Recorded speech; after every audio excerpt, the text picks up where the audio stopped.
Babaye nga Negrense OFW, pinakauna nga Pilipino nga napatay sa kinagamo sa Israel. Yaring balita nga atong gintutukan. Pinagi sa official statement sang Embahada sa Pilipinas sa Tel Aviv, Israel.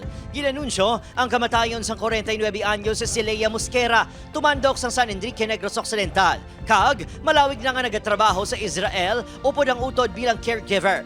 Masaulog pa kung tani inisang iya ika-50 kaadlawan sa Hulyo 29. Barangay treasurer na siya simuna sa barangay Victorilla. Nag-graduate na siya sa campus. Very active na lang sa simuna. Hardworking man na siya. Na daw wala na siya problema with the number of years working abroad.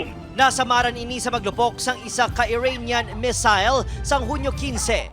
Gindala pa ini sa Shamir Medical Center kung sa din siya ginpaidalom sa pila ka surgery. Sinimana ini nga naglawig sa ICU sang medical facility.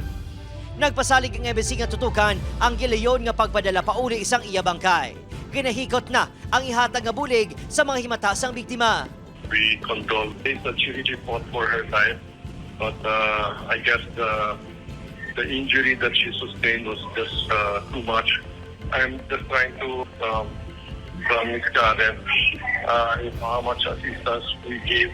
Nagpaiway pa ang pamilya Mosquera maghatag sang pahayag samtang ginapaabot pa ang tanan nga impormasyon may angot sa kamatayon sang ila himata. Opo, Kiril Casillo, Adrian Pretos, 1 Western Visayas.